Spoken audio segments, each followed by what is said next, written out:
Assalamualaikum warahmatullahi wabarakatuh. Perkenalkan, nama saya Fani Duyanti Adinda, NIM 111. Nah, pada video kali ini saya akan menjelaskan tentang materi masalah penelitian dari mata kuliah metodologi penelitian. Masalah penelitian. Apa yang akan kita bahas? Pertama, identifikasi kebutuhan objektif. Kedua, sumber menemukan masalah. Ketiga, kriteria menyeleksi dan merumuskan masalah. Yang keempat, gap research. Yang kelima, rencana penelitian. Yang keenam, perumusan masalah penelitian. Yang ketujuh, perumusan tujuan penelitian. Yang kedelapan, perumusan manfaat penelitian. Yang kesembilan, pemilihan tema, topik dan judul penelitian. Dan yang terakhir, dasar pemilihan tema dan topik penelitian. Identifikasi kebutuhan objektif. Hal-hal yang melatar belakangi dilakukannya penelitian, maka kebutuhan objektif dalam mendeskripsikan latar belakang penelitian ini perlu dipaparkan. Fakta, kondisi, atau masalah yang ada atau terjadi saat ini. Apa arti pentingnya penelitian yang akan dilakukan?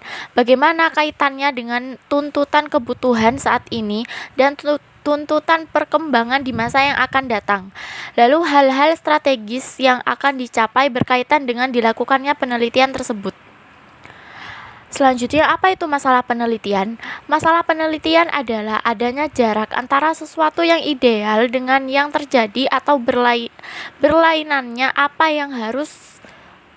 yang seharusnya ada dengan apa yang sedang terjadi berlainan. Bisa juga ketimpangan antara kenyataan dan harapan. Sumber menemukan masalah.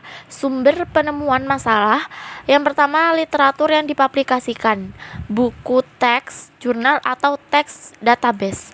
Buku teks, literatur yang dipublikasikan yang berisi banyak informasi. Jurnal, literatur yang berisi artikel-artikel yang menelaah berbagai macam konsep teoritis. Teks database, literatur yang berisi kompilasi daftar buku, jurnal, majalah, atau literatur lainnya yang dipublikasikan secara periodik. Lalu literatur yang tidak dipublikasikan berupa skripsi, tesis, disertasi. Kriteria menyeleksi dan merumuskan masalah. Yang pertama, masalah penelitian harus dipilih yang berguna untuk diungkapkan. Yang kedua, masalah yang dipilih harus relevan dengan kemampuan atau keahlian peneliti. Yang ketiga, masalah penelitian harus menarik perhatian untuk diungkapkan. Yang keempat, masalah penelitian sedap mungkin menghasilkan sesuatu yang baru. Yang kelima, masalah penelitian harus dipilih yang dapat dihimpun datanya secara lengkap dan objektif. Yang keenam, masalah penelitian tidak boleh terlalu luas, tetapi juga tidak boleh terlalu sempit. Research gap adalah adanya inkonsistensi antara hasil penelitian yang sudah diformulasikan dengan semua data yang mendukung. Research gap mungkin terjadi karena ada bagian yang terlewat dilakukan oleh peneliti ketika riset sehingga memberikan jawaban berbeda. Untuk melakukan observasi dengan tujuan tertentu atau suatu penelitian, jelas diperlukan suatu rencana kegiatan yang terinci, yang umum disebut rencana atau proposal penelitian. Suatu rencana atau proposal penelitian pada umumnya memuat tentang pokok bahasan sebagai berikut. Pertama, latar belakang. Kedua, tujuan penelitian. Ketiga, hipotesis. Keempat, metode pengumpulan data. Kelima, metode analisis. Lalu rumusan masalah penelitian. Rumusan masalah adalah suatu pertanyaan yang akan dicari jawaban dan kebenarannya melalui pengumpulan data dan penelitian yang akan dilakukan. Berikut pemilihan masalah penelitian yang baik. Pertama, mempunyai nilai dan kelayakan penelitian dari segi manfaat atau kontribusi.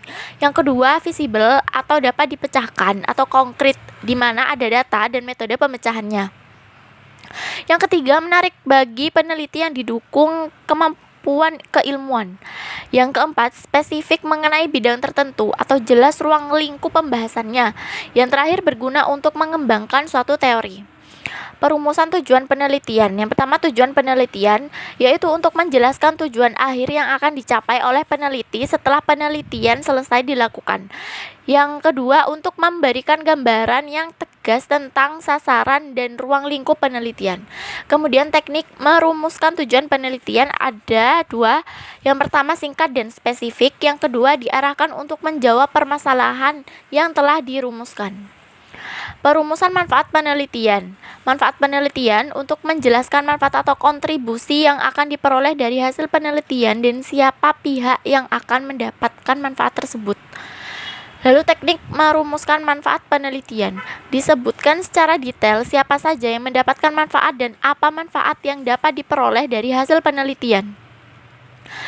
Kemudian manfaat dapat dikaitkan dengan orientasi penelitian. Apakah mempunyai kontribusi pada pengembangan dan penerapan IPTEX, pengembangan kelembagaan atau organisasi, atau untuk pemecahan masalah-masalah praktis atau menunjang pembangunan dan sebagainya. Judul penelitian dimaksudkan untuk memperjelas dan mempertajam ruang lingkup dari tema dan topik penelitian. Tema penelitian diperlukan untuk mengarahkan ruang lingkup dan bidang telaah yang akan dipelajari oleh peneliti, berkaitan dengan bidang ilmu. Topik penelitian berkaitan dengan garis pembahasan atau bersifat spesifik. Dasar-dasar pemilihan tema dan topik penelitian. Yang pertama, ada kemampuan untuk melaksanakan keilmuan sumber daya fisik.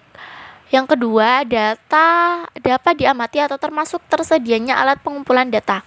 Yang ketiga, berkaitan dengan kebutuhan masyarakat atau berkaitan dengan pemecahan masalah-masalah praktis. Dasar pemilihan tema dan topik penelitian. Ada kemampuan untuk melaksanakan keilmuan sumber daya fisik. Data dapat diamati atau termasuk tersedianya alat pengumpul data. Dan yang terakhir berkaitan dengan kebutuhan masyarakat, berkaitan dengan pemecahan masalah-masalah praktis. Sekian video pembelajaran dari saya, kurang lebihnya mohon maaf. Assalamualaikum warahmatullahi wabarakatuh.